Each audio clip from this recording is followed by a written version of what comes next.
Alhamdulillahirabbil alamin wa bihi nasta'inu ala umuri dunya waddin wassalatu wassalamu ala asyrafil anbiya'i wal mursalin nabiyyina Muhammadin wa ala alihi wa sahbihi wat tabi'in wa atba'i tabi'in wa man tabi'ahum bi ihsan ila yaumiddin, amma ba'd.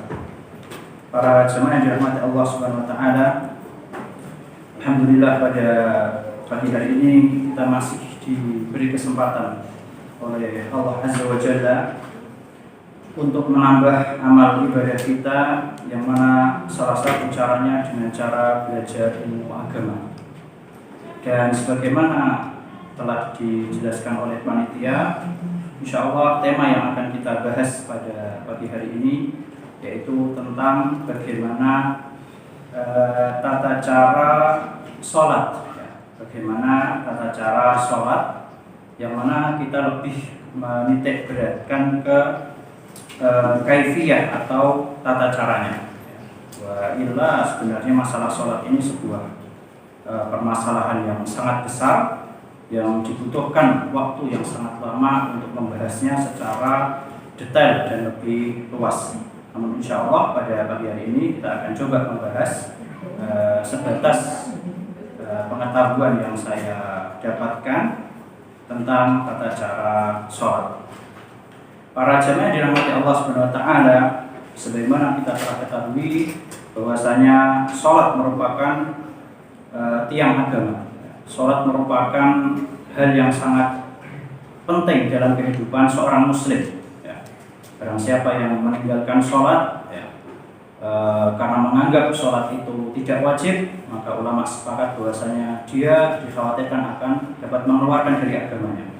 Sedangkan apabila dia meninggalkannya karena dia malas-malas, maka sebagian ulama ada yang sama hukumnya, orang seperti ini bisa dihukumi, dikhawatirkan bisa keluar dari agama Islam, dan sebagian ulama yang lain menganggapnya itu adalah sebuah dosa besar. Intinya sholat merupakan hal yang sangat penting, yang mana ketika kita tahu akan pentingnya hal ini, berarti kita harus perhatian, lebih perhatian, lebih mengilmui, dan harus lebih banyak tahu. Dan kalau mungkin ada yang bertanya, buat apa belajar tentang sholat? Kita setiap hari alhamdulillah sudah sholat, dan insya Allah sudah sah sholat kita, buat apa belajar seperti itu? Maka kita katakan orang yang melakukan suatu ibadah didasari dengan ilmu itu berbeda dengan orang yang melakukannya karena ikut-ikutan.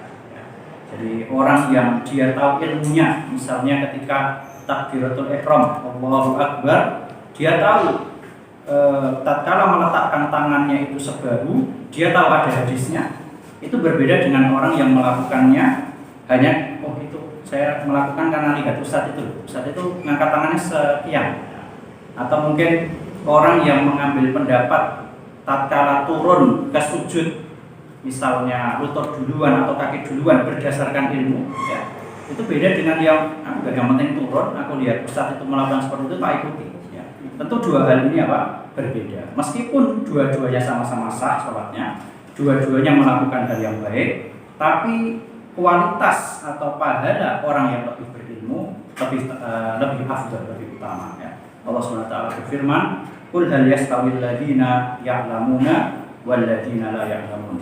Katakanlah, apakah sama orang yang mengetahui dengan yang tidak mengetahui? Jawabannya tentu tidak sama. Oleh karena itu, meskipun ini adalah rutinitas yang alhamdulillah setiap hari kita lakukan, tapi alangkah baiknya kita membangun ritual ini di atas ilmu dan di atas pengetahuan yang benar. Kemudian yang kedua, alasan yang kedua kenapa kita harus belajar tentang sholat, karena dalam rangka murojaah, mengulang pelajaran. Allah Subhanahu wa taala berfirman, "Wa dzakir fa inna dzikra tanfa'ul mu'minin," dan berilah nasihat karena sesungguhnya nasihat itu bermanfaat bagi kaum muslimin. Para jamaah dirahmati Allah Subhanahu wa taala, hal pertama yang harus dilakukan yang berkaitan dengan sifat sholat, kita tidak membahas tentang syarat-syarat dan sebagainya. Tatkala seorang ingin sholat, maka yang pertama yang harus dilakukan adalah an-niyah, atau berniat. Dan kalau kita buka kitab-kitab para ulama, ini yang kuat nggak bisa lihat ya, kalau pas dipraktekkan nggak ada di HP-nya mungkin ya. Maksudnya mereka lihat HP-nya masing-masing atau ada rekaman? Oh ada. Oke. Baik. Jadi yang pertama adalah niat ya. Dan kalau kita buka kitab-kitab para ulama, niat itu artinya adalah menginginkan sesuatu ya. Orang niat untuk sholat ya, dia pengen sholat itu udah niat ya. Saya nanti jam 12 mau sholat zuhur, itu niat namanya ya. Saya tadi pas masuk masjid mau sholat tahiyatul masjid, itu niat ya. Jadi niat itu adalah keinginan untuk melakukan sesuatu ya. Kalau seorang sudah ingin, itu sudah niat ya. Dan niat itu cukup di hati ya. Jadi kalau sampai ada yang berpendapat harus dilafalkan, ini yang salah ya. Tapi kalau mungkin ada sebagian dari saudara kita yang masih melafalkan ya, maka ya itu ijtihad ya. Yang penting jangan sampai, yang salah itu kalau sampai berkeyakinan harus dilafalkan, itu yang salah ya. Tapi kalau masih ada yang berkeyakinan seperti ini nggak apa-apa, ya silahkan ya, karena ini ranahnya ijtihadiyah. Tapi yang lebih afdol itu kita cukup di dalam hati ya. Yang pertama lebih jauh dari riya ya. Jadi suatu amalan itu tatkala disembunyikan itu pahalanya lebih banyak ya. Contohnya misalnya kita sedekah ya, sedekah yang tidak wajib ya. Kalau sedekah wajib memang bagusnya ditampakkan ya. Zakat itu harusnya ditampakkan karena untuk ngajak orang lain supaya melakukan hal itu. Sedekah kelihatan orang sama tidak, lebih utama yang tidak ya. Jadi kaedahnya suatu ibadah semakin dia disembunyikan maka semakin utama. Begitu pula tatkala orang mau sholat, tatkala dia datang ke masjid, kemudian berdiri menghadap kiblat, kemudian dia berniat dalam hatinya, saya mau sholat zuhur, saya mau sholat sunnah, qobliyah misalnya, kalau dia langsung mengucapkan Allahu Akbar, ini lebih terhindar dari riya dan lebih tersembunyi ya, dibandingkan ya kita tidak memukul rata ya. Maksudnya tatkala melafatkan itu kan khawatirnya ada setan yang membisikkan atau ada gangguan dan lain-lain ya. Jadi intinya kita tidak bilang tatkala melafatkan itu berarti salah, berarti sholatnya nggak sah, tidak ya. Cuman kalau mencukupkan dengan yang di hati maka itu insya Allah lebih afdal seperti itu. Dan tentang masalah niat ini itu yang penting dilakukan sebelum melakukan sholat ya. Jadi kalau kita baca kitab-kitab fikih, memang dalam sebagian mazhab itu ada yang berpendapat niat ini harus pas takbiratul ihram ya. Jadi pas Allahu Akbar itu niat. Nah ini tidak harus ya, tidak harus seperti itu. Jadi cukup kita niat sebelum melakukan ya. Kayak tadi misalnya saya masuk masjid, sebelum saya duduk saya niat saya mau sholat tahiyatul masjid dulu, maka ini sudah cukup ya. Tidak perlu niatnya tatkala berdiri menghadap kiblat kemudian Allahu Akbar pas niat ya. Tidak harus seperti itu. Dan ini adalah pendapatnya jumhur ulama, kebanyakan ulama. Di antara alasannya yang pertama, di sana tidak ada dalil yang jelas yang mengharuskan niat itu harus pas saat pertama melakukan sesuatu ya. Di sana tidak ada dalil yang menunjukkan hal itu ya. Jadi cukup sebelum kita melakukan kita niat terus habis itu kita sholat, ini sudah cukup. Yang penting jaraknya itu tidak terlalu jauh ya. Misalnya sekarang saya niat ya, nanti jam 11:30 saya mau sholat zuhur. Terus nanti tiba-tiba saya sholat tanpa niat, boleh atau tidak? Tidak boleh, karena jaraknya jauh ya. Jarak antara niat dengan sholat jauh sekali, masih 4 jam ya, 3,5 jam ya. Tapi niatnya itu apa? Pas sebelum sholat ya, pas masuk masjid kita niat, saya mau sholat sunnah, saya pas lagi natasawuf gitu ya, kita niat saya mau sholat zuhur. Nah ini cukup ya, jadi tidak perlu pas benar-benar lagi takbiratul ihram, pas itu baru niat ya. Yang kedua, alasan yang kedua, kalau kita wajibkan seperti itu dikhawatirkan menyebabkan was-was ya. Jadi, dan bisa kita dapati ya, sebagian orang itu sampai takbiratul ihramnya imamnya selesai walad dhalin baru selesai ya. Jadi yang pertama dia melakukan hal yang tidak ada contohnya dari Rasulullah. Yang kedua ketinggalan fadilah dengarkan Fatihahnya imam. Ya. Jadi itu diantara hal yang menyebabkan was-was. Ya. Jadi harus pas benar-benar, ada yang sampai Allahu Akbar diulangi lagi terus gitu sampai imamnya secara Fatihah sampai mau rukuk baru dia takbiratul ihramnya dianggap sah. Ya. Jadi itu tidak perlu, namanya niat itu cukup sebelum kita melakukan perbuatan yang kita inginkan.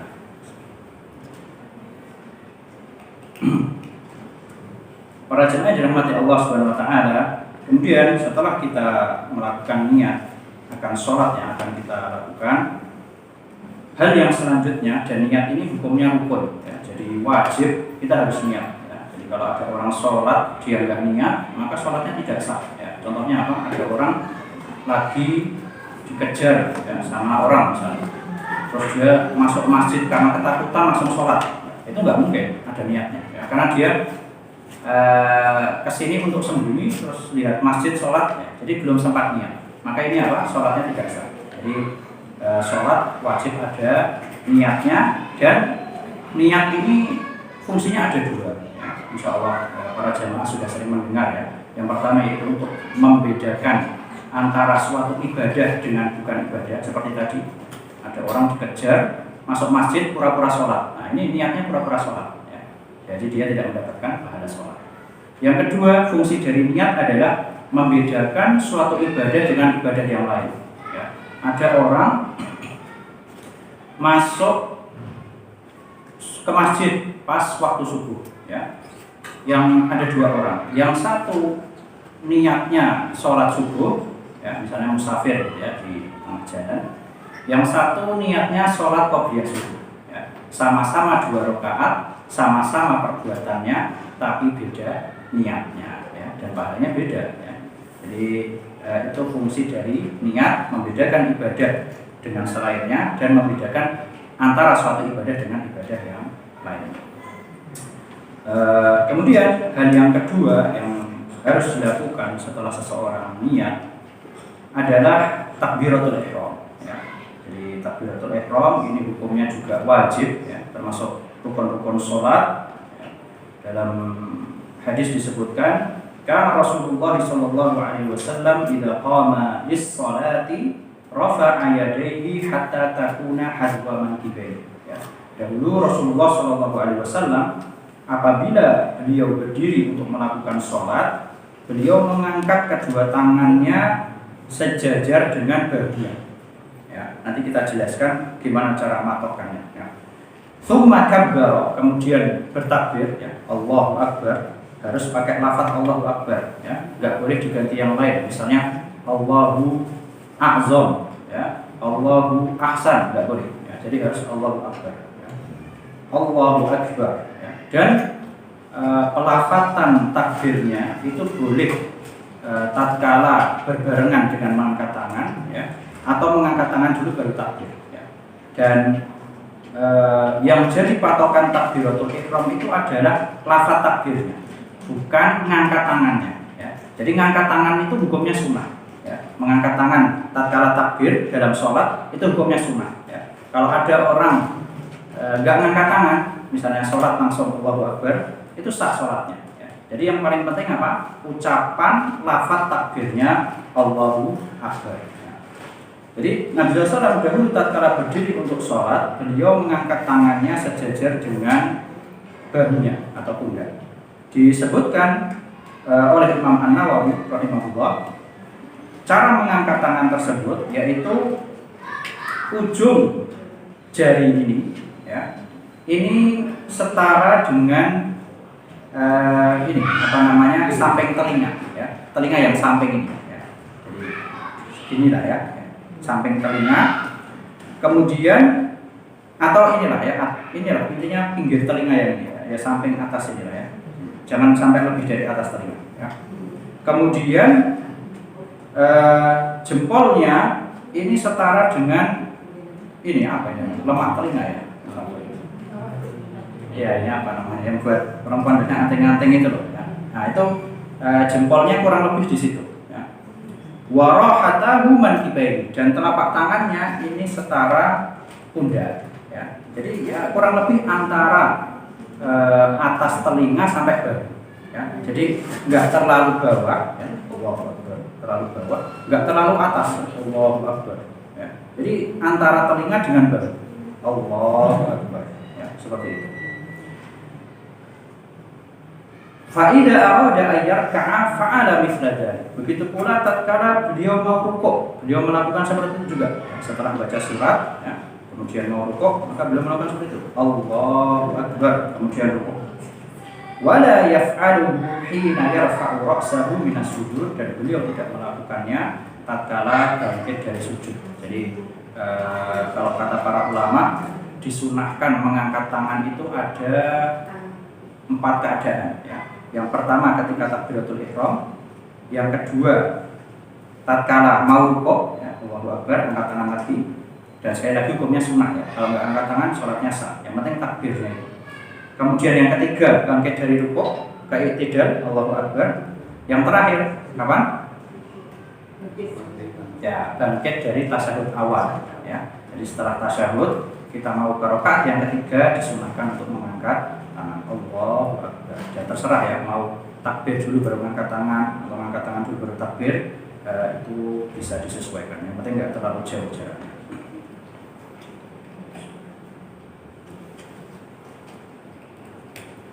Kemudian disyaratkan tatkala kita mengucapkan takbiratul ihram ini dalam keadaan berdiri ketika sholat wajib.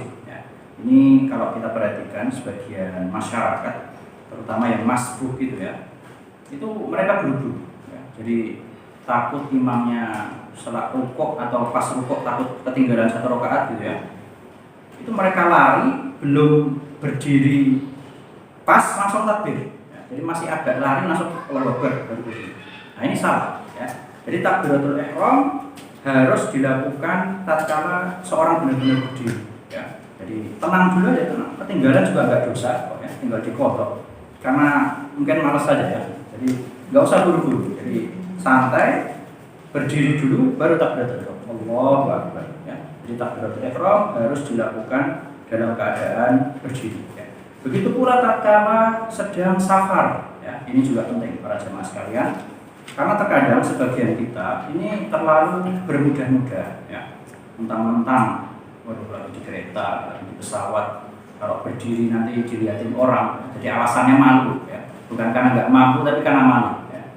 Udahlah, sholatnya sambil duduk. Silahkan, tapi usahakan takbiratul ihramnya berdiri, ya. Jadi misalnya di kereta nih, ya, nggak mungkin, ya, kita berdiri terus rukuk sujud, ya, nggak mungkin. Tapi usahakan minimal kalau memang nggak bisa berdiri dari awal sampai akhir. Sholat wajib itu wajib berdiri para jemaah sekalian, ya. Sholat wajib harus berdiri kalau kita mampu, ya. Dalam keadaan apapun, malu, nggak enak, dibuang, ya. Kita sekarang lagi diuji bagaimana keimanan kita di tengah-tengah manusia, ya. Jadi buang rasa malu, buang rasa, selama kita nggak ganggu orang, ya. Selama kita nggak ganggu orang, berdiri di kursi kita, bukan sholat di tengah jalan itu tempat jalan orang, maka nggak apa-apa. Apa yang menghalangi, ya. Jadi usahakan kalau bisa berdiri, ya. Allahu Akbar menghadap kiblat. Kalau memang tidak bisa sampai akhir, habis itu baru duduk, ya. Jadi minimal ketika takbiratul ihram itu apa? Berdiri. Ya syukur-syukur bisa sampai akhir berdiri, maka itu lebih baik. Wallahu a'lam. Kemudian harus mengucapkan Allahu Akbar ini tatkala berdiri, ya. Jadi seperti tadi, misalnya ketika buru-buru itu ada orangnya, jadi masuk masjid benar-benar berdiri, tapi dia bilang Allahu Akbar. Nah, akbarnya itu pas sambil rukuk, ini juga nggak boleh, ya. Jadi lafaz Allahu Akbarnya harus sempurna, semuanya diucapkan dalam keadaan berdiri. Nah, kalau dalam suatu keadaan, misalnya kita sedang safar, ya, nggak mungkin turun untuk sholat, ya, naik kendaraan umum dan sebagainya, yang mana kita kalau kita berdiri ini nggak bisa menghadap kiblat, ya. Tapi kalau mau menghadap kiblat kita harus duduk, ya. Ini biasanya kalau di apa ya, mungkin di bis atau kereta gitu ya, yang sempit tempatnya. Kalau kita mau menghadap kiblat, kita nggak bisa berdiri, kita harus sholatnya duduk. Dan ini kan sholat wajib harus berdiri ya. Jadi dalam keadaan ini ada dua maslahat yang harus kita pilih ya. Antara kita sholatnya duduk tapi menghadap kiblat, atau sholatnya berdiri tapi nggak menghadap kiblat ya. Maka kata para ulama di sini didahulukan berdirinya ya. Jadi berdiri, sholat wajib dalam keadaan berdiri lebih penting dari maslahat menghadap kiblat kalau memang tidak bisa disatukan ya. Jadi seperti itu, dan itu terjadi ya. Terutama itu untuk sholat-sholat yang memang nggak bisa dijamak ya, kayak sholat subuh kita masih di dalam bisnya qadarullah nggak turun, atau kita di dalam keretanya nggak ada tempat musolanya, maka kita usahakan dulu berdiri dan menghadap kiblat. Kalau nggak mampu ya udah berdiri tapi tidak menghadap kiblat ya, dan jangan sampai mengganggu orang ya. Jangan sampai sholat di jalan, tengah jalan itu yang mana dikhawatirkan mengganggu orang, ini nggak boleh ya. Jadi kita sholat di bangku kita masing-masing. Para jamaah yang dirahmati Allah Subhanahu wa taala, kemudian tatkala takbiratul ihram ini bagi imam itu disunahkan untuk jahir ya, atau mengeraskan suaranya ya. Ini khusus imam saja ya. Allahu Akbar. Kenapa? Karena supaya terdengar bagi makmumnya ya, ada hikmahnya di situ. Adapun para makmum maka tidak disunahkan bagi mereka untuk jahir ya. Para makmum atau orang yang sholat sendirian, misalnya ibu-ibu sholat di rumah, ini tidak disunahkan menjahirkan takbir ya. Jadi untuk takbir itu sir ya. Sir itu yang penting kita bersuara dan dengar, itu sudah cukup ya. Tidak perlu dijahirkan ya. Para jamaah yang dirahmati Allah SWT, setelah kita membahas tentang takbiratul ihram dan bagaimana caranya, maka setelah itu kita letakkan tangan kita ya.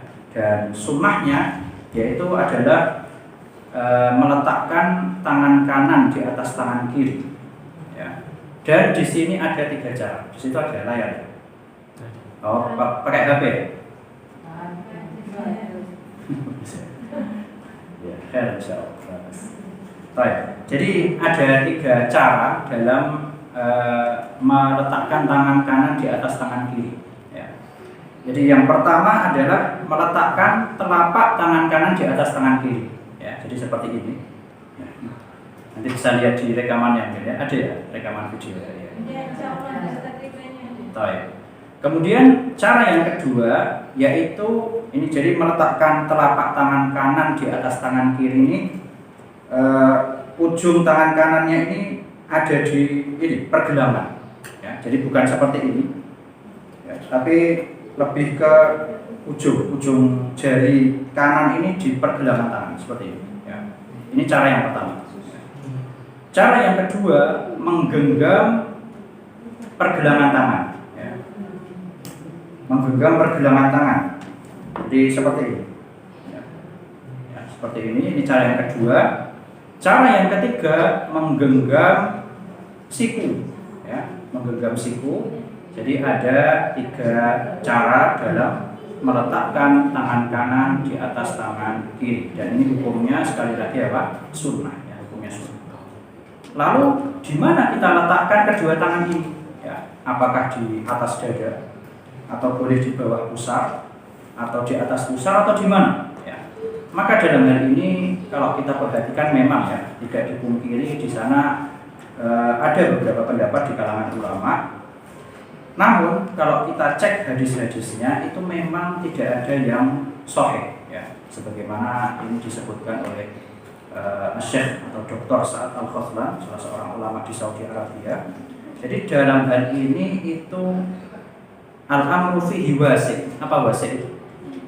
Luas ya. Jadi mau diletakkan dimanapun, insya Allah sunnah ya. Jadi mau diletakkan di dada, agak ke bawah misalnya di atas pusar, atau setara dengan pusar, atau bahkan di bawah pusar, maka ini dibolehkan.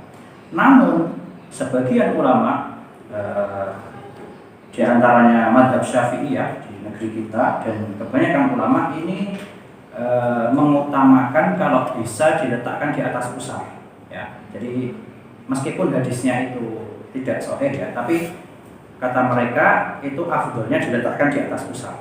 Jadi bawah dada, atas pusar ya, kurang lebih seperti inilah ya. Jadi kurang lebih di sini. Tapi kalaupun misalnya ada yang sholat terus tangannya di bawah atau bahkan nggak sedekap sama sekali, sholatnya sah-sah saja ya. Karena sekali lagi sedekap ini adalah hukumnya sunnah. Wallahu a'lam.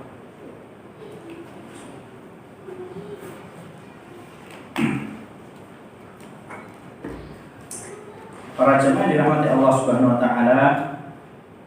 Kemudian setelah kita bersedekah ya, niat, kemudian takbiratul ihram dan bersedekah, maka hal selanjutnya yang perlu atau sebaiknya kita lakukan adalah apa? Baca apa? Istiftah ya. Baca doa istiftah atau ada yang bilang doa iftitah ya. Artinya adalah pembuka sholat dan hukumnya adalah sunnah ya.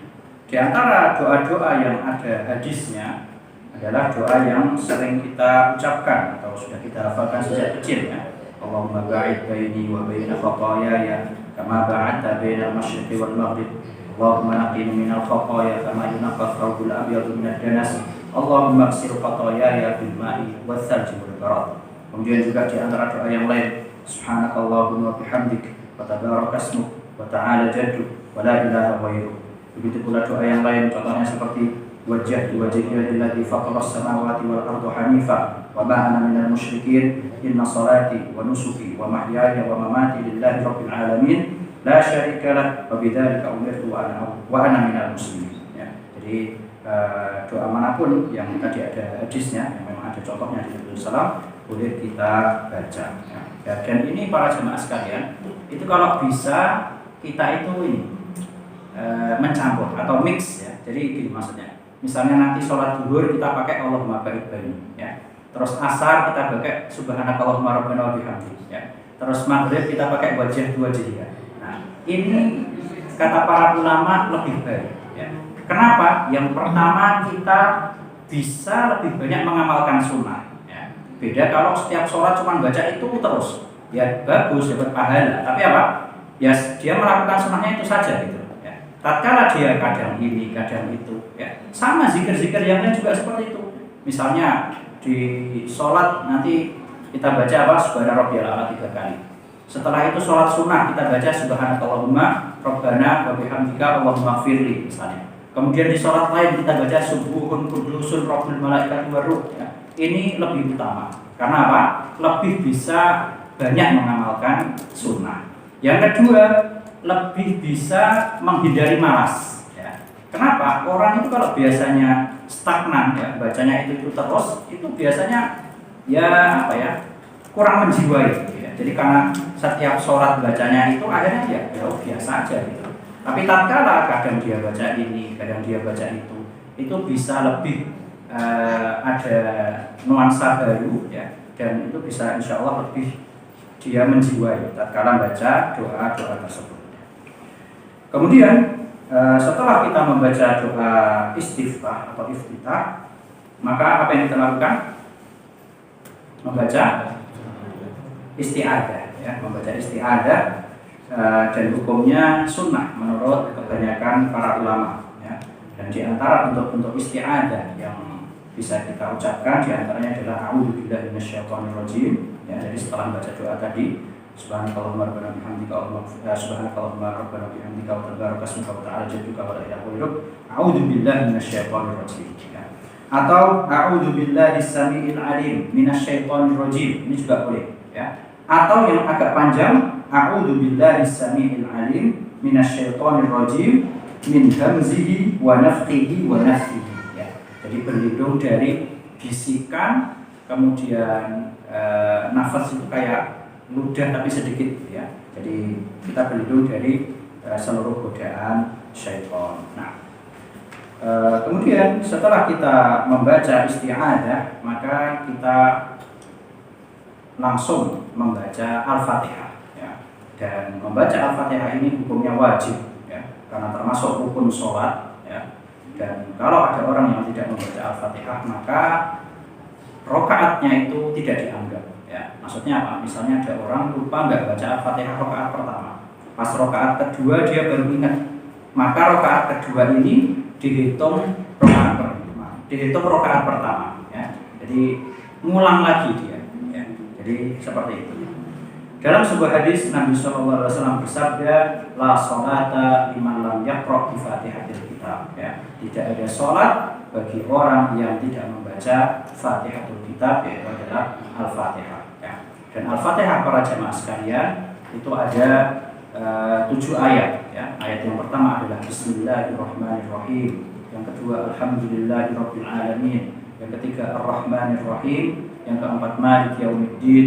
Yang kelima Iyyaka na'budu wa iyyaka nasta'in. Yang keenam Ihdinas siratal mustaqim. Yang terakhir Shiratal ladzina an'amta 'alaihim ghairil maghdubi 'alaihim waladdallin. Amin. Dan wajib ya membaca bismillah itu harus, karena bismillah insya Allah menurut pendapat yang kuat termasuk ayat dalam surat Al-Fatihah ya. Jadi tatkala sholat kita wajib membaca bismillah ya. Yang jadi perbedaan ya, ini pendapat yang rajih ya, jadi bismillah harus dibaca. Yang jadi perbedaan di kalangan jumhur ulama adalah sunnahnya itu jahar atau tidak ya. Jadi sunnahnya apa? Jahar atau tidak. Dan sekali lagi ini hanya sebatas afdholiyah ya. Kalaupun ada yang memilih jahar atau memilih sir itu terserah ya. Jadi tidak sampai sholatnya salah atau mungkin ini adalah perbuatan yang tercela, tidak ya. Jadi ini merupakan ranah ijtihadiyah dan bebas bagi seseorang memilih apa yang dia yakini itu lebih afdol ya. Bahkan sebagian ulama di antara Ibnu Taimiyah rahimahullah pernah mengatakan kalau suatu saat kita kebetulan termasuk orang-orang yang berpendapat sunnahnya adalah sir ya, atau tidak menjaharkan bismillah ya. Jadi sir itu bismillahnya tetap dibaca tapi tidak keras ya. Nah, kita suatu saat berada di daerah yang notabene di situ pendapatnya adalah jahar basmalah. Yang kalau kita nggak menjaharkan, kebetulan kita jadi imam, khawatir terjadi fitnah atau hilang maslahat yang lain. Maka di sini kita hendaknya menjaharkan basmalah. Ya. Jadi ini perkara yang ijtihadiyah sekali lagi, dan bukan berarti orang yang melakukan beda dengan kita dia salah. Ya. Jadi seperti itu. Dan membaca bismillah ini para jemaah sekalian itu wajib dibaca, entah itu sholat sirriyah ya. Sirriyah itu ya kayak sholat yang enggak jahar ya, zuhur, asar, 3 rakaat ketiga sholat maghrib dan 2 rakaat terakhir sholat isya, itu sirriyah. Maupun sholat jahriyah menurut pendapat yang insya Allah lebih sahih ya. Jadi meskipun sholat jahriyah kita wajib baca Al-Fatihah ya. Hadisnya jelas, la sholata liman lam yaqra' bi Fatihatil Kitab ya. Nggak ada sholat bagi orang yang nggak baca Al-Fatihah ya. Hadisnya umum dan ini menunjukkan mencakup sholat sirriyah dan jahriyah ya.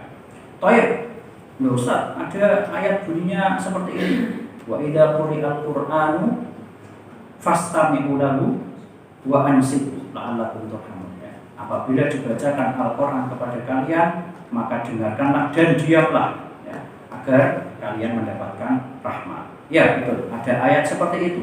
Tapi keumuman ayat ini dikhususkan dengan hadis lain, yaitu hadis yang diriwayatkan oleh Imam Abu Dawud dan disahihkan oleh An-Nawawi, Asy-Syaukani dan Syekh bin Baz rahimahullah. Kata Nabi SAW, suatu saat beliau pernah sholat berjamaah bersama sahabatnya.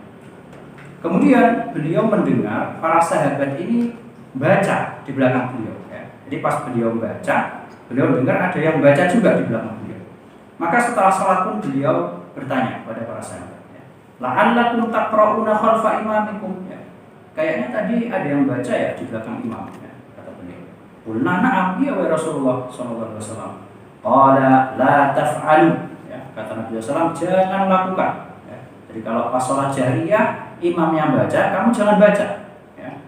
Tapi nggak sampai sini, ada lanjutannya, illa bi Fatihatil Kitab, kecuali Al-Fatihah ya. Adapun yang lainnya kamu diam ya. Jadi ketika sholat jahriyah imamnya baca jahar ya, itu kamu diam, jangan ikut baca, kecuali satu. Al-Fatihah saja. Ya. Selain itu dengarkan. Ya. Fa innahu la sholata liman lam yaqra biha. Karena tidak ada sholat bagi orang yang tidak membacanya. Nah, yang jadi permasalahan kapan makmum itu membaca Al-Fatihah? Kapan kira-kira? Kira-kira kapan?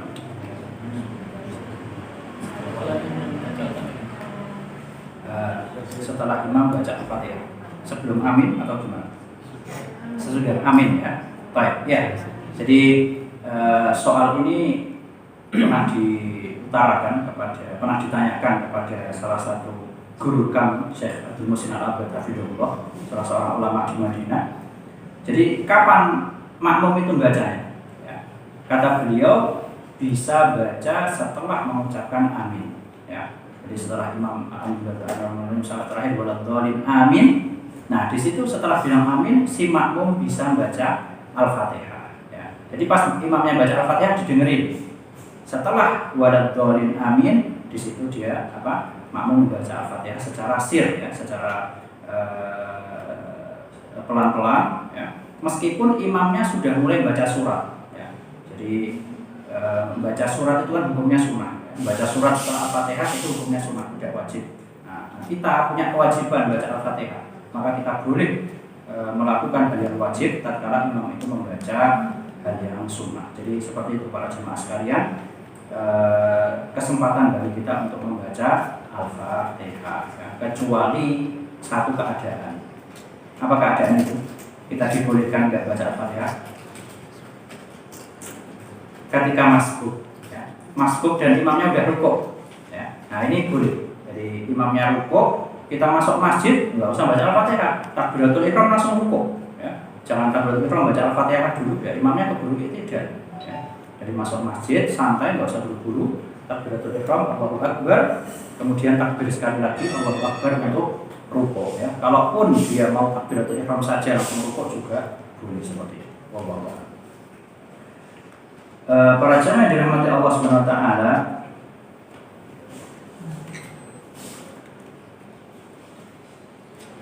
di antara bentuk sunnah juga yaitu adalah menjaharkan bacaan kita, maksudnya membaca Al-Fatihah dan surat di sholat-sholat jahriyah ya.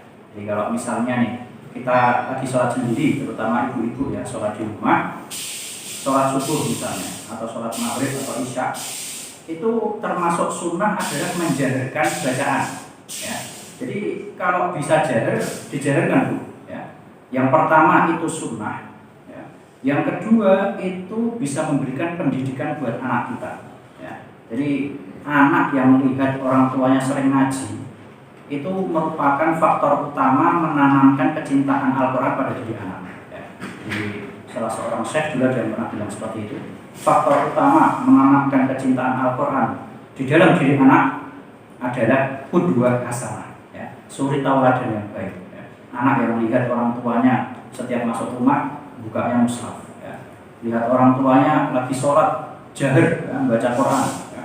Nah ini bisa menanamkan kecintaan lebih dari sekedar mereka disuruh ya.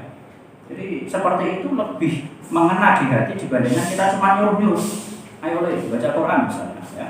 Jadi lebih mengena, perbuatan ini biasanya lebih mengena daripada sekedar perkataan. Jadi nasihat kami terutama untuk ibu-ibu yang sholat di rumah itu kalau pas sholat jahriyah dijaharkan ya, bacaan Al-Fatihahnya sama suratnya ya. Adapun yang lain-lainnya tidak perlu dijahar, takbirnya nggak perlu dijahar, zikir-zikir yang lainnya juga nggak perlu dijaharkan. Nah, kemudian yang berkaitan dengan Al-Fatihah juga apabila lupa Al-Fatihah, nah ya, tadi sudah kita jelaskan, kalau misalnya dia baru ingatnya di rakaat kedua ya. Kalau ini bukan makmum ya, kalau makmum harus mengikuti imam ya, seperti itu. Jadi kaedahnya itu kesalahan yang dilakukan makmum itu ditambal oleh imam ya. Jadi misalnya makmumnya lupa Al-Fatihah, sudah tertutupi oleh imam ya. Tapi kalau dia ingat wajib ya, wajib baca ya, seperti itu. Nah sekarang kebetulan dia sholat sendirian, terus dia baru ingat rakaat kedua ya. Maka rakaat kedua ini jadi rakaat pertamanya dia. Rakaat pertamanya apa? Batal. Kalau dia ingatnya pas sebelum masuk rakaat kedua, misalnya ingat lagi rukuk atau ingat lagi sujud, ya, maka begitu dia ingat langsung berdiri baca Al-Fatihah. Ya, misalnya lagi sujud, subhanallah, oh iya, tadi aku belum baca Al-Fatihah, maka langsung berdiri saat itu juga tanpa takbir, ya, langsung baca Al-Fatihah seperti itu. Karena Al-Fatihah ini rukun, ya, nggak boleh ditinggalkan sengaja maupun tidak. Kalau sengaja langsung batal sholatnya. Kalau nggak sengaja, maka dia wajib mendatangkan rukun tersebut, yaitu membaca Al-Fatihah. Kemudian permasalahan lain yang berkaitan dengan membaca Al-Fatihah,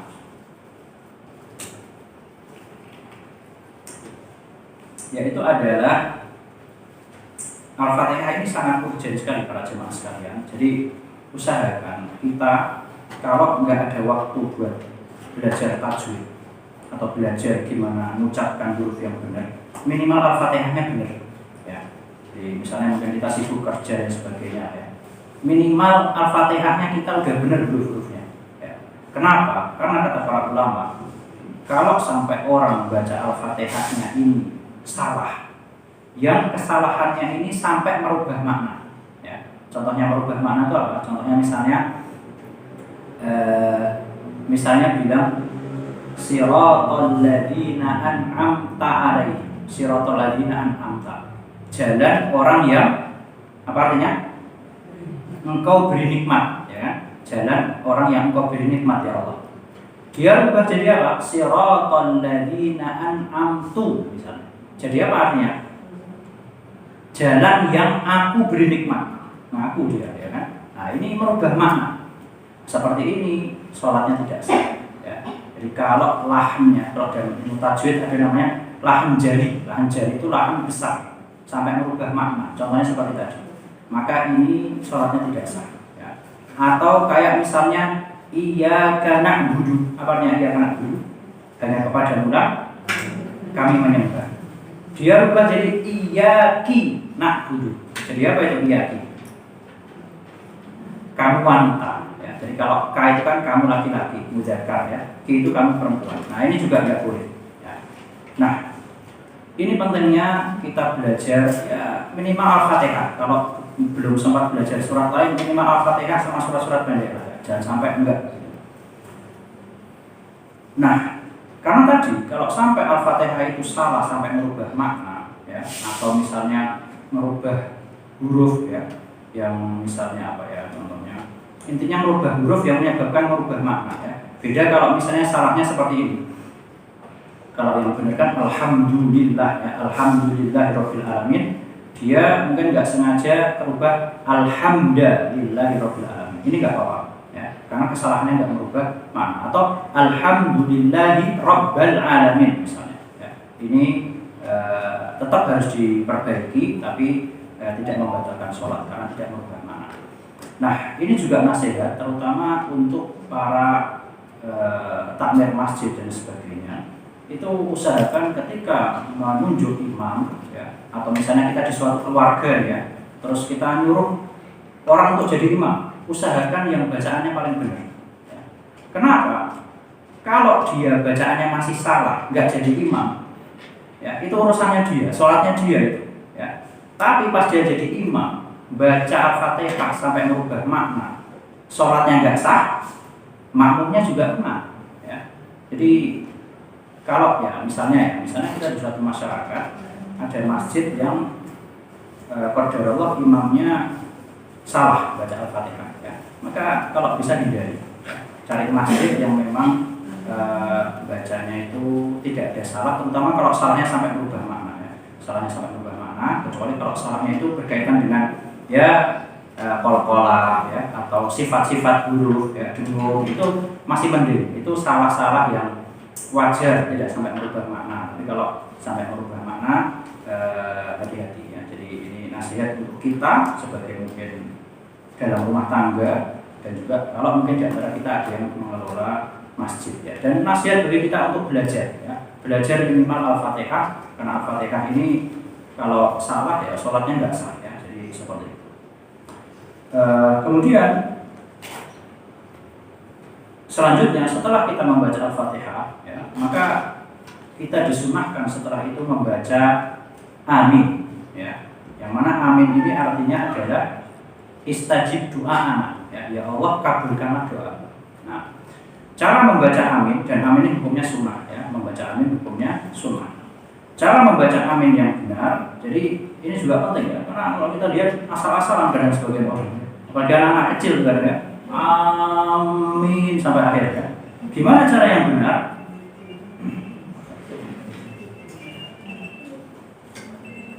Nah, cara membaca amin yang benar, A yang pertama itu 2 harokat, ya. Jadi panjang hamzah yang pertama itu 2 harokat. Kemudian mat yang di belakang itu min itu mat arif lisukun, ya. Ini 4 harokat. Kalau kata Syekh Dr. Abdullah Baswar, siapa itu Abdullah Baswar? Imam Masjidil Haram, ya, salah satu imam Masjidil Haram. Itu 4, ya. Jadi yang pertama 2, yang kedua 4. Jadi amin, ya, amin seperti itu. Sebagian ulama mengatakan yang pertama tetap 2. Nah, ini yang salah ini biasanya yang pertama ini. Jadi sebagian orang mengucapkan A-nya itu terlalu panjang sampai 4 atau 6. Amin, salah, ya. Jadi yang pertama itu cukup 2 harokat, ya. Karena namanya mat badal, ya. Amin. Yang belakang boleh 4 boleh 6. Jadi amin atau amin, ya, seperti itu, ya. Jadi itu cara mengucapkan amin yang tepat, ya. Dan tidak boleh ditasdidkan, ya. Jadi jangan sampai bilang amin. Nah, ini salah. Kenapa? Karena artinya bukan ya Allah kabulkanlah doaku, ya. Artinya jadi menuju, ya, menuju. Jadi ada ayat itu aminal masjidil haram, menuju masjidil haram. Jadi tidak boleh ditasdidkan, ya, seperti itu. Dan juga kenapa kok tadi di alif yang pertama nggak boleh panjang? Kenapa kok nggak boleh amin? Karena kalau panjang itu artinya apakah, ya. Jadi bukan artinya ya Allah kabulkanlah doaku. Al-Fatihah itu kan doa, ya, para jemaah sekalian. Al-Fatihah itu isinya doa yang sangat agung, ya. Harusnya makanya sebagian orang ini pas dibacakan doa kunut atau apa nangis-nangis. Pas baca Al-Fatihah biasa aja. Ini Al-Fatihah doanya lebih agung ini, ya. Makanya sebagian ulama bilang apa? Tatkala kita baca Al-Fatihah itu fokus, ya. Atau imam baca Al-Fatihah fokus. Bismillahirrahmanirrahim. Alhamdulillahirabbil alamin. Kalau bisa tahu artinya bagus. Ar-Rahmanirrahim. Maliki yaumiddin. Iyyaka na'budu wa iyyaka nasta'in. Ketika sampai ihdinas siratal mustaqim lebih fokus lagi, ya. Karena disinilah kita berdoa, minta ditunjukkan petunjuk, ya. Minta ditunjukkan jalan yang benar itu gimana, ya. Sekarang kita banyak, ya, mengaku setiap orang benar dan sebagainya. Nah, kita pengen ditunjukkan, ya Allah tunjukkanlah gimana cara Islam yang benar itu bagaimana, ya. Dan bukan hanya itu, kita minta biar diteguhkan, ya. Biar kita tetap dalam Islam. Nauzubillah min dzalik, jangan sampai keluar dari agama, ya. Jadi ketika sampai ihdinas siratal mustaqim, kata para ulama lebih fokus lagi, ya. Ihdinas siratal mustaqim, siratal ladzina an'amta 'alaihim ghairil maghdubi 'alaihim waladdallin. Dan itu tadi, ya, sudah kita bahas cara membaca Al-Fatihah. Nah, kalau kita saat sholat berjamaah, sebagaimana kata Nabi SAW, idza ammana al-imamu fa'aminu. Apabila imam mengucapkan amin, maka ikutilah. Fa inna man wafaqa ta'minuhu ta'minal malaikah ghufira lahu ma taqaddama min dzambi. Ini manfaat kita mengucapkan amin. Jadi barang siapa yang aminnya kebetulan dengan aminnya malaikat. Jadi pas imam baca waladhdallin itu dia bilang amin, jamaahnya bilang amin, malaikat yang hadir di situ pun bilang apa? Amin. Ya, coba bayangkan betapa agungnya waktu itu, ya. Kata Nabi SAW, barang siapa yang aminnya kebetulan bareng sama aminnya malaikat, maka akan diampuni dosa-dosa yang telah lalu. Nah, kapan kita baca aminnya kalau pas di sholat berjamaah? Kata kebanyakan ulama, ya, kebanyakan ulama berpendapat tatkala imam selesai baca waladhdallin, ya. Jadi begitu imam baca waladhdallin selesai, kita boleh langsung mengucapkan amin ya. Jadi gitu ya, amin bukan amin ya, seperti itu. Nah, sebagian ulama ada yang berpendapat ya, dan ini cukup bagus, cukup kuat pendapatnya. Apa pendapatnya? Jangan sampai mendahului imam ya. Terus gimana? Pas imam bilang A, baru kita ikut. Nah, seperti itu ya. Kan kadang imam itu setelah bilang waladhdallin itu nggak mungkin langsung amin ya, mesti bernafas dulu ya, istirahat dulu. Ghairil maghdubi alaihim waladdallin, amin ya. Itu kalau bisa kita dengar A imam dulu baru kita bilang amin, seperti itu ya. Jadi sholat itu kan nggak boleh mendahului imam, nggak boleh bareng ya, mendahului bisa batal ya. Bareng itu hukumnya makruh, tapi juga jangan terlalu mundur ya. Imamnya sudah selesai amin baru kita amin, salah ya. Tapi gimana? Pas imamnya bilang A, kita baru amin, seperti itu ya. Nah,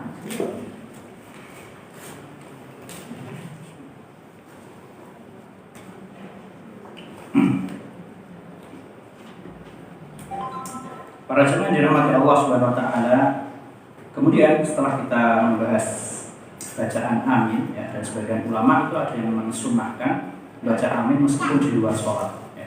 Jadi kita lagi di sini di luar sholat baca Al-Fatihah ya, meskipun amin itu bukan ayat ya, ulama sepakat amin itu bukan ayat, tapi karena Al-Fatihah adalah doa, maka tetap dianjurkan bilang amin meskipun di luar sholat. Itu pendapat sebagian ulama.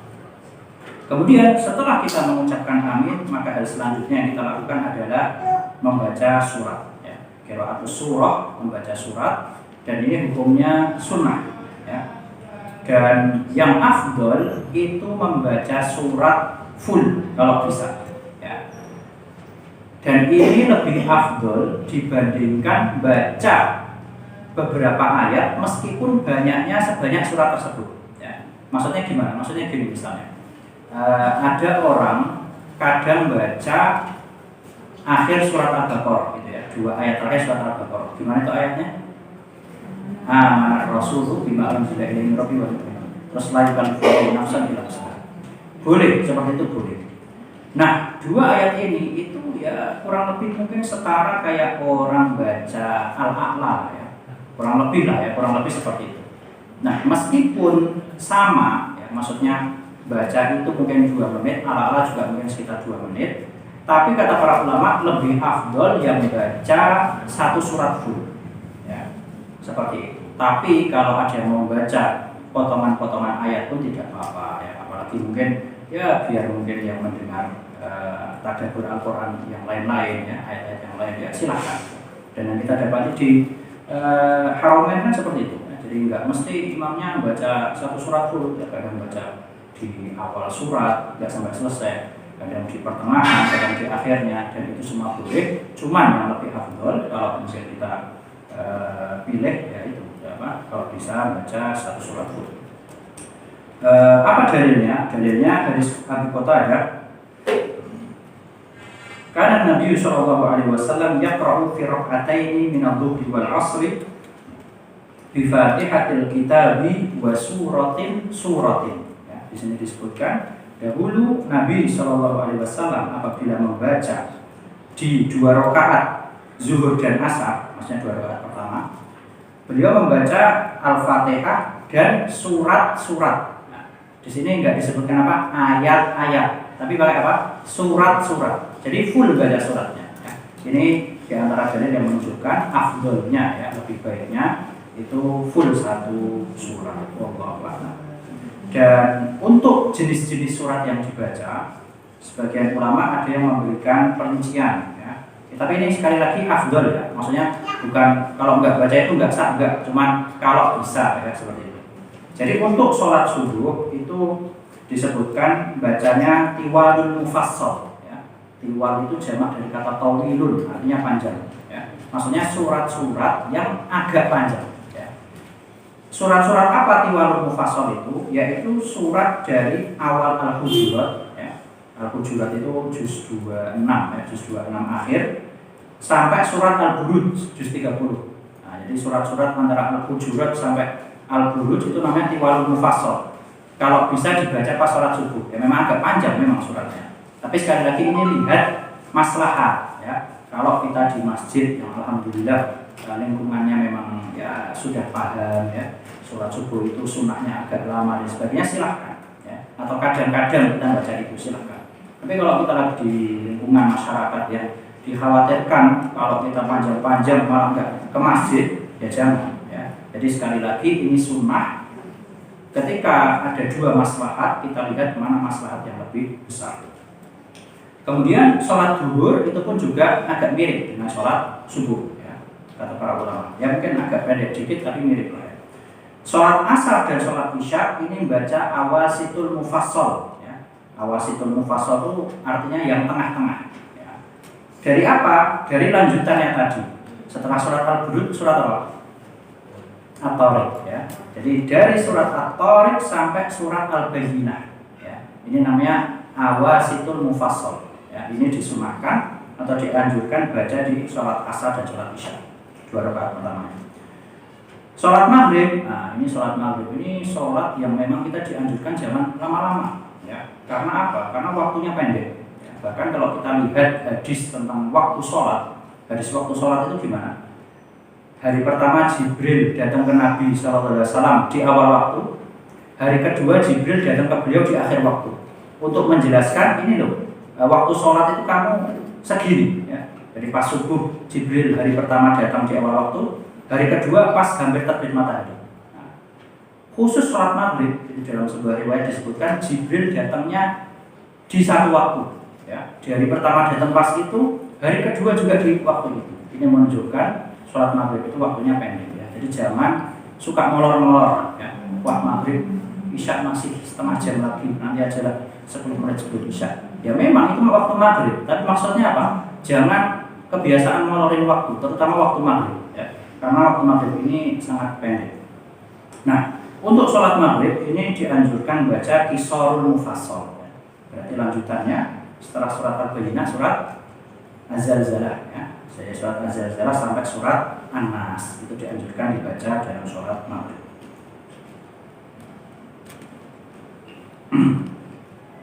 Kemudian para jemaah dirahmati Allah SWT, setelah kita membaca surat, ya, itu memang ya sebagian ulama itu ada yang mensunahkan supaya kita diam sebentar, ya.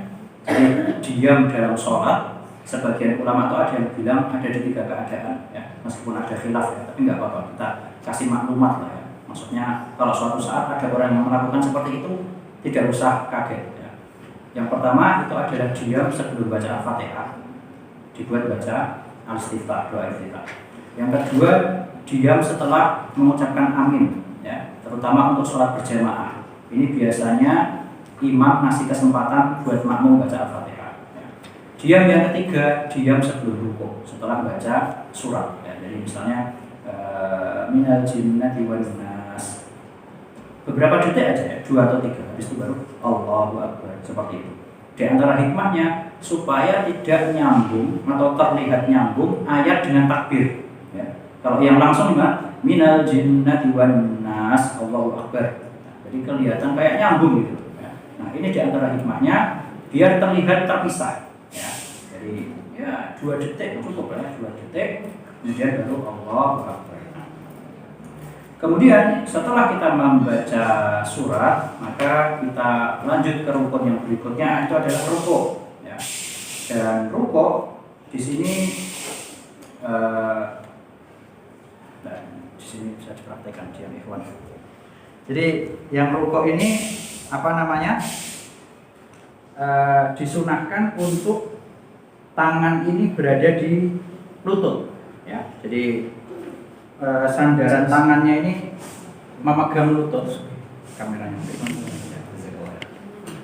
Jadi tangannya di lutut sini, ya, di rukbah lutut, bukan di paha, bukan di bawah, ya, sebagian orang di sini, tapi dia di lutut seperti ini. Ini hukumnya sunnah. Kemudian wa yufarriq asabi'ah, direnggangkan, ya. Jadi jari jemarinya direnggangkan tatkala memegang lutut tersebut, ya. Jadi bukan seperti ini, bukan menutup, ya, tapi direnggangkan seperti menyengkram lutut tersebut. Kemudian wa ayyujafiya yadaihi min jambi. Ya, kemudian kalau bisa lengannya itu dikesampingkan, diluaskan. Ya. Jadi seperti ini. Ya, kalau memang bisa. Ya. Jadi bukan ini rapat, tapi dilebarkan seperti ini. Ya. Nah, jadi merenggangkan lengan. Kemudian wayat saqal dhahrahu. Ya. Lurus. Ya. Punggungnya lurus. Sudah lurus belum ya Pak? Atau belum? Sudah lurus belum? Sudah? Sudah insya Allah ya. Jadi punggungnya lurus. Dalam hadis disebutkan Nabi SAW tatkala rukuk itu beliau punggungnya lurus, tidak mengangkat kepalanya dan tidak terlalu rendah seperti ini. Ya, tapi lurus. Bahkan disebutkan kalau ada orang yang menaruh gelas di atas punggungnya itu tidak tumpah. Ya. Saking lurusnya pundak beliau. Ini sepakat, ulama 4 mazhab sepakat sunnahnya rukuk seperti itu ya. Kecuali memang orang yang sudah tidak mampu, maka ya semampunya ya. La yukallifullahu nafsan illa wus'aha. Terus juga kalau misalnya ada yang nggak melakukan seperti itu, misalnya rukuknya terlalu rendah atau taruh tangan di paha atau di mana, ini sah juga sholatnya ya. Yang penting dia itu terlihat, jadi indikasi orang rukuknya sah dengan tidak tahu apa? Dia terlihat seperti orang rukuk lebih dekat daripada orang berdiri. Sekarang kalau ada orang rukuk seperti ini, sah atau tidak? Tidak, ini kan kelihatan kayak orang berdiri ya. Atau kalau kayak gini, sah atau tidak? Ini kayak gini, sah seperti ini. Karena orang lihat itu rukuk bukan berdiri ya. Meskipun mungkin punggungnya nggak lurus, tapi sah ya. Sholatnya sah. Jadi patokannya seperti itu. Rukuk itu sah atau tidak dilihat. Dia ketika melakukan itu lebih mirip orang berdiri atau orang rukuk ya. Jadi seperti itu. Nah, ya, jadi hadisnya sudah kita baca.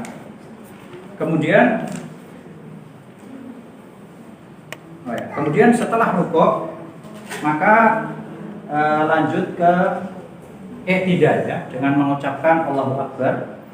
Ya, jangan mengucapkan sami Allahu liman hamidah, ya. Jadi dengan mengucapkan sami Allahu liman hamidah, sami Allahu liman hamidah, mengangkat tangan disunahkan, sudah kita jelaskan.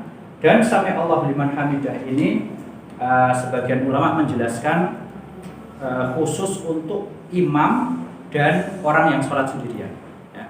Jadi mungkin ibu-ibu sholat di rumah sunnah baca sami Allahu liman hamidah, atau sebagian ulama bilang wajib ya, tetap diucapkan aja. Adapun kita yang bermakmum di masjid, maka kita mengucapkan apa? Rabbana wa lakal hamd. Jadi ketika misalnya imamnya ya, sami Allahu liman hamidah ya, maka kita makmum mengucapkan Rabbana wa lakal hamdunya setelah tegak ya. Jadi itu yang dijelaskan ulama, bukan pas sambil berdiri ya. Jadi bukan Rabbana wa lakal hamdu, bukan ya, tapi tegak dulu ya, baru Rabbana wa lakal hamdu, seperti itu ya. Jadi itu cara mengucapkan Rabbana wa lakal hamdu. Dan Rabbana wa lakal hamdu itu disyariatkan untuk seluruhnya ya, imam, makmum, dan orang yang sholat sendirian. Kemudian setelah itu kita membaca doa i'tidal ya, boleh mencukupkan Rabbana wa lakal hamdu, dan di sana ada doa-doa lain, bisa dibaca di buku-buku doa ya. Ada yang panjang, ada yang pendek ya. Hamdan katsiran thayyiban mubarakan, terus selanjutnya. Nah, setelah itu kita i'tidal. Nah, i'tidal ini boleh tangan kita kembali bersedekap seperti sebelum rukuk ya. Dan boleh juga dilepaskan ya. Jadi dalam masalah ini ranah ijtihadiyah. Silahkan pilih yang mana, terserah ya. Dalil orang yang mengatakan setelah rukuk atau tatkala i'tidal tangan kita kembali seperti sebelum rukuk ya, dalilnya apa? Sholat itu keadaannya cuma 4 ya. Kalau nggak berdiri, rukuk, duduk, dan sujud, cuma 4 ini kan, nggak ada yang 5. Ada lagi nggak selain 4 ini? Nggak ada ya kan? Nah, sekarang sujud ya itu, sujud nanti kita praktekkan. Kemudian duduk ya, duduk seperti kita ketahui lah. Rukuk seperti tadi. Berdiri, gimana berdiri ketika sholat? Berdiri ketika sholat gimana? Ya bersedekap, ya kan? Berarti tatkala setelah rukuk kembali ke i'tidal, ini kan berdiri namanya, ya kembali lagi bersedekap. Ya. Itu dalilnya ulama yang mengatakan disunahkan bersedekap, dan itu nggak apa-apa kalau ada yang mengambil, terutama kalau di Saudi biasanya banyak ya orang yang berat seperti ini. Sebagian yang lain mengatakan lepas, ya lepas, tidak usah bersedekap, sebagaimana hadisnya di situ berbunyinya apa? Hatta yarji'a kullu mafsalin ila makani. Ya, jadi sampai seluruh, ini jelas ya buat ibu-ibu, jelas nggak ibu-ibu? Lepas ya. Jadi apa namanya? Yang mengatakan tidak bersedekap saat iktidal, dalilnya apa? Hadis yang bunyinya beliau beriktidal itu beliau lakukan sampai seluruh mifsal itu apa ya? Sendi ya, sampai seluruh sendinya itu kembali ke tempatnya. Namanya sendi kembali ke tempatnya ini kan ya berarti berdiri santai, ya kan? Maksudnya ya santai lah ya, tidak bersedekap, tidak melakukan apapun. Ya, yang penting seluruh sendi itu kembali ke tempatnya masing-masing setelah dia rukuk. Ya, jadi dalam masalah ini kita boleh pilih mana dalam masalah itu. Kemudian setelah i'tidal dan membaca doa, maka kita lakukan sujud. Ya. Seraya mengucapkan takbir, ya, dan tidak perlu mengangkat tangan. Ya. Jadi cukup Allahu Akbar, ya. Dan boleh lututnya dulu, ya, atau tangannya dulu, ya, dua-duanya boleh. Allahu Akbar, ya. Seperti ini, ya. Jadi hadisnya bunyinya apa? Hadisnya bunyinya janganlah kamu sujud atau turun seperti turunnya onta, ya. Karena onta itu mendahulukan tangannya atau kakinya di hadisnya itu, ya. Jadi ada yang bilang hadisnya kebalik, intinya gitu lah. Karena onta itu lebih mendahulukan tangannya sebelum kakinya, seperti itu. Nah, penyebab perbedaan ulama itu mereka berbeda pendapat tangannya onta itu yang mana, depan atau yang belakang. Ya. Nah, terlepas dari perbedaan itu semua, salah seorang guru kami, yaitu Syekh Abdul Muhsin Al-Abbad Hafizahullah, itu memberikan sebuah solusi. Ya. Mau turun untuk sujud mana yang duluan, tangan atau lutut duluan, terserah. Yang penting tidak seperti onta. Onta itu gimana? Kalau dia turun, onta itu kalau turun itu langsung grup gitu langsung. Nah, jadi apa? Langsung. Nah, seperti itu. Ya. Jadi kayak nggak kusuk gitu. Nah, jadi mau lutut dulu atau tangan dulu silahkan. Yang penting nggak seperti onta. Ya. Jadi mau lutut dulu, ya, atau tangan dulu. Terserah. Yang penting tidak seperti onta tadi, ya, cepat. Nah, seperti itu. Ya. Jadi langsung cepat seperti itu. Nah, kemudian bersujud, ya. Dan sujud sebagaimana kita ketahui yang wajib menempel tanah atau apa harus menempel tanah adalah dahi termasuk hidung, ya. Dan sebagian ulama mengatakan yang wajib itu dahi, ya. Kalau hidung ini sunnah, makanya pakai masker tidak apa-apa, ya, insya Allah. Kemudian kedua tangan, ya. Jadi 1, 2, 3, 4, 1, 2, 3, 4, 5, 6, kan 7 kan ya, 1, 2, 3, 4, 5, 6, 7 ya, betul. Nah, 7 kan. Jadi Allahu Akbar seperti ini, ya. Jadi semuanya harus menyentuh lantai, ya, dan usahakan jangan sampai tertutup, Pak, ya. Jadi kadang ada yang tertutup peci, ya. Ada yang rambutnya tertutup jidat, ya. Jadi usahakan jangan sampai ada yang menghalangi antara kita dengan tempat sujud kita. Kecuali kalau yang menghalangi itu benda yang tidak menempel di kita, kayak sajadah, karpet, ini nggak apa-apa. Ya. Kalau kayak peci, rambut, ini usahakan jangan. Kemudian tatkala sujud maka disunahkan jari jemari ini menghadap kiblat. Ya. Jadi lurus menghadap kiblat, ini ke sana ya, cuma contoh aja ya. Jadi menghadap kiblat. Kemudian agak dipanjangkan, tapi jangan terlalu berlebihan. Jadi sujud itu kalau bisa agak dipanjangkan, tapi jangan berlebihan. Ya. Bukan terlalu panjang, ya. Yang mana ini mengakibatkan nggak khusyuk. Ya. Dan jangan terlalu pendek. Sebagian orang seperti ini sujud. ini menempelkan dada ke paha. Gimana? Biasa saja ya. Allah Akbar. Seperti ini. Kemudian disunahkan pula tangan ini dilebarkan ya, seperti kita lakukan tadi. Jadi tangannya ini dikeluarkan ke samping ya. Dengan syarat apa? Dan itu tidak mengganggu orang di sekitar kita ya. Jadi jangan mentang-mentang pengen melakukan sunnah tapi ganggu orang lain, jangan ya. Jadi ini keadaan juga.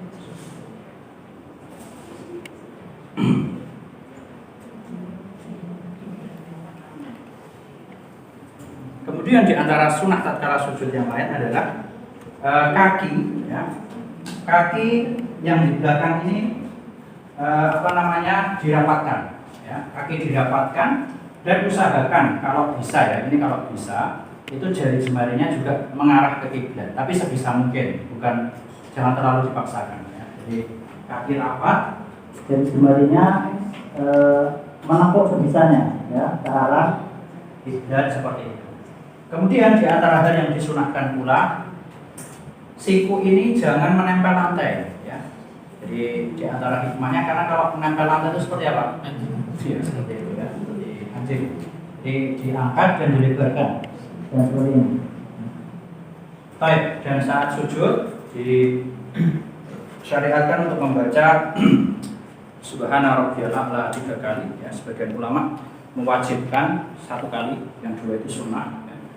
Atau baca zikir-zikir lain seperti subhanakallahumma rabbana wa bihamdika allahumma ighfirli ya, diulang-ulang, atau baca subuhun kudusun rabbul malaikat wa ruh. Jadi seperti itu ya.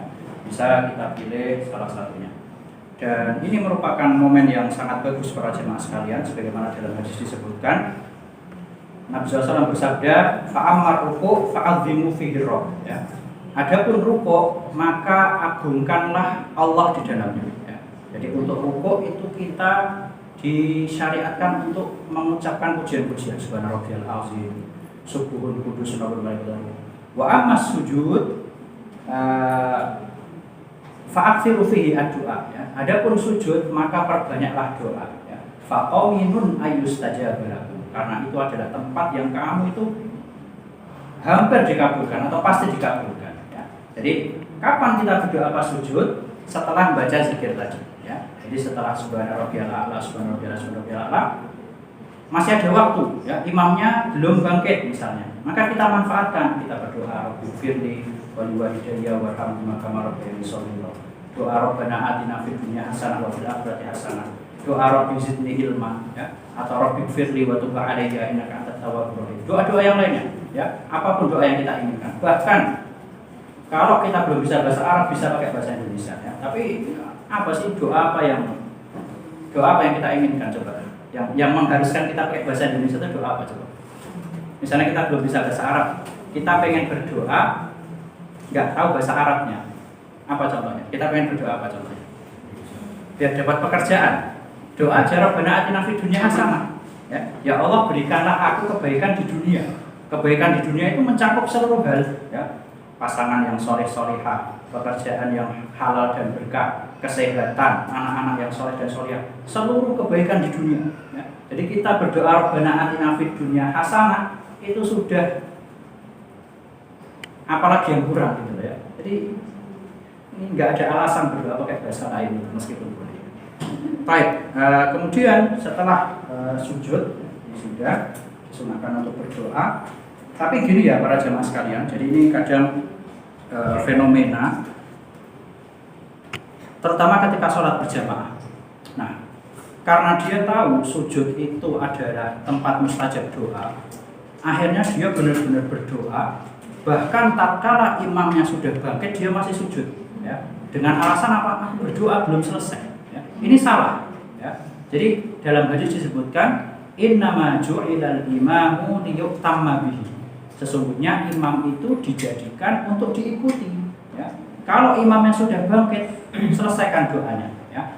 Sampai situ sudah bangkit. Ya. Jangan nunggu lama-lama sampai imamnya sudah berdiri dia baru apa? Bangkit. Jangan. Ya. Begitu imam bilang Allahu Akbar, maka makmum pun harus mengikuti. Nah ini juga suatu hal yang bagus para jamaah sekalian. Ya. Jadi Ini suatu hal yang bagus, ya, terutama para ibu-ibu juga tatkala sholat berjamaah ya. Jadi kapan kita melakukan gerakan setelah imam? Ya. Jadi patokannya itu apa? Ya. Apakah ketika imam bilang Allah langsung kita bangkit atau bagaimana? Nah, jadi patokannya setelah imam selesai bilang Allahu Akbar baru kita lakukan. Ya. Contohnya apa? Rukuk misalnya. Ya. Kita sudah lihat imamnya rukuk, santai dulu, jangan terburu-buru. Sampai imam itu selesai bilang Allahu Akbar. Ya. Misalnya setelah baca surat, ya. Habis itu imamnya rukuk. Dia takbirnya pas sudah mau rukuk. Allahu Akbar. Nah, baru kita yang berdiri ngikutin Allahu Akbar seperti itu. Ya. Jadi tidak usah terburu-buru. Ya. Sampai imam itu selesai dari takbirnya. Begitu pula saat sujud. Ya. Kita tahu imamnya udah berdiri, mau berdiri ya. Kan biasanya yang dekat imam terasa itu. Tunggu dulu sampai imamnya bilang Allahu Akbar baru kita berdiri. Ya. Jadi ini untuk sholat berjamaah. Kemudian setelah itu, ya, kita agak cepatkan aja ya. Setelah sujud maka kita lakukan doa antara dua sujud ya. Jadi setelah sujud kita bertakbir Allahu Akbar ya. Maka cara duduk ya, ini sebuah kaidah para jemaah sekalian. Duduk pada asalnya itu adalah duduk iftirash ya. Ini kalau bisa diingat-ingat atau dicatat, penting sekali. Duduk pada asalnya itu adalah duduk iftirash ya. Ini bisa menjawab pertanyaan-pertanyaan yang ada pada diri kita. Contohnya apa? Duduk istirahat. Duduk istirahat, tahu para jemaah sekalian? Duduk istirahat itu duduk dari sujud kedua mau pindah ke rakaat berikutnya ya. Misalnya rakaat pertama habis sujud kedua kan biasanya duduk dulu ya. Jadi sujud sebelum berdiri duduk sebentar. Nah, ini namanya duduk istirahat ya, baru berdiri. Nah, di situ kadang kita bertanya, itu duduknya pakai apa? Iftirash, tawarruk atau duduk yang enggak ada caranya? Nah, maka kita katakan kaidah asal duduk dalam sholat adalah iftirash ya. Kecuali di tasyahud akhir ya. Itulah satu-satunya apa? Tawarruk ya. Selain itu semuanya iftirash. Begitu pula ketika duduk di antara dua sujud ya. Jadi yang pertama duduknya adalah iftirash ya. Duduk iftirash adalah duduk di atas kaki kiri dan menegakkan kaki kanan ya. Kemudian tangan diletakkan di atas paha ya. Kedua tangan diletakkan di atas paha, boleh juga di lutut, terserah. Kemudian selama kita sholat ya, ini penting para jemaah sekalian. Selama kita sholat itu pandangan kita disunahkan ke tempat sujud ya. Jadi kecuali satu keadaan. Kapan itu? Ketika tasyahud ya. Ketika tasyahud pandangan kita menghadap ke arah jari telunjuk kita. Selain itu disunahkan menghadap ke tempat sujud. Kemudian kita baca doa ya. Doanya bisa Rabbighfirli diulang-ulang. Allah atau yang apa itu? Allahumma firli warhamni wajburni warfa'ni warzuqni wa'afini, seperti itu ya. Kemudian sujud untuk yang kedua kali seperti tadi. Kemudian tasyahud ya. Kalau tasyahud awal ya baca tasyahud, kemudian disunahkan baca sholawat juga. Kalau tasyahud akhir maka dibaca sampai akhir ya. Untuk tasyahud awal insyaallah caranya persis seperti duduk iftirash ya. Kecuali kalau untuk rakaat yang tidak ada tasyahudnya, misalnya rakaat 1 ke rakaat 2 atau 3 ke 4, maka ini yang sunnah, ini penting para jemaah sekalian, disunahkan untuk duduk istirahat ya. Duduk istirahat itu seperti tadi, jadi setelah sujud kedua sebelum kita bangkit ke rakaat selanjutnya duduk sebentar ya, 3 detik cukup lah ya, tidak usah terlalu lama. Kemudian baru kita bangkit menuju rakaat selanjutnya. Allahu Akbar seperti itu. Dan duduk istirahat ini disunahkan, dan dalam mazhab Syafi'i juga disunahkan, hukumnya sunnah. Di antara hikmahnya yang pertama itu lebih menunjukkan tawadhu ya. Coba perhatikan orang yang sujudnya langsung berdiri ya. Allahu Akbar, kelihatan cepat seperti itu. Yang kedua lebih aman dari terjatuh ke belakang ya. Ya, bisa dirasakan. Yang biasanya nggak duduk istirahat itu kadang kayak ada rasa mau jatuh ke belakang. Allahu Akbar. Nah, kadang mau jatuh. Beda dengan yang duduk istirahat. Ya. Duduk istirahat. Ya. Lanjut ke rakaat selanjutnya. Allahu Akbar. Ya. Jadi selain sunnah dan itu bisa lebih terlihat tawadhu di hadapan Allah Azza wa Jalla. Yang ketiga lebih aman dari terjatuh ke belakang ya. Kita sudah duduk istirahat, tasyahud juga dan sudah tahiyatulillah wassalawat wa thayyibat. Assalamualaikum warahmatullahi nabiyyu warahmatullahi wabarakatuh. Dan tatkala tasyahud para jemaah sekalian boleh seperti ini ya. Jadi jempol ditemukan dengan jari tengah ya, kemudian jari telunjuk menunjuk. Boleh juga semuanya digenggam seperti ini ya. Jadi boleh pakai pengacara. At-tahiyatulillah wassalawat wa thayyibat. Assalamualaikum warahmatullahi wabarakatuh. Assalamualaikum warahmatullahi wabarakatuh. Asyhadu an la ilaha illallah wa asyhadu anna Muhammadan abduhu wa rasuluh. Yang wajib sampai sini tasyahud awal. Kalau mau sunnah ditambah sholawat juga boleh. Tapi di tasyahud akhir sholawatnya harus dibaca. Allahumma sholli ala Muhammad wa ala ali Muhammad kama shallaita ala Ibrahim wa ala ali Ibrahim innaka Hamidum Majid. Allahumma barik ala Muhammad wa ala ali Muhammad kama barakta ala Ibrahim wa ala ali Ibrahim innaka Hamidum Majid. Kita lanjut ke tasyahud akhir. Tasyahud akhir duduknya adalah dengan tawarruk ya. Tawarruk adalah duduk di atas dubur dan menyilangkan kaki kiri lewat ke bawah kaki kanan. Insyaallah semuanya sudah paham. Maka kemudian kita baca seperti tasyahud awal tadi, tambah sholawat ya, sholawat wajib di tasyahud akhir. Kemudian kalau bisa kita baca doa agar terhindar dari azab kubur ya. Allahumma inni a'udzubika min azabil qabr wa min adzabi jahannam wa min fitnatil mahya wal mamat wa min syarri fitnatil masiihid dajjal. Setelah itu kalau masih ada waktu, misalnya imamnya belum salam ya, usahakan berdoa ya. Karena waktu sebelum salam itu termasuk waktu mustajab ya. Doa terserah apapun. Yang lebih afdol kalau berdoa dengan doa yang dicontohkan oleh Nabi sallallahu alaihi wasallam. Di antara doa yang beliau contohkan seperti Allahumma inni dzalamtu nafsi dzulman katsira ya. Wa la yaghfiru dzunuba illa anta. Kemudian juga Allahumma ighfir li ma qaddamtu wa ma akhartu ya. Kalau bisa seperti itu. Kemudian juga doa yang sangat bagus yang beliau ajarkan kepada sahabat beliau Mu'adz bin Jabal. Allahumma a'inni ala dzikrika wa syukrika wa husni ibadatik. Itu diucapkan sebelum salam. Setelah itu apabila kita menginginkan salam maka kita salam assalamualaikum warahmatullahi. Assalamualaikum warahmatullahi.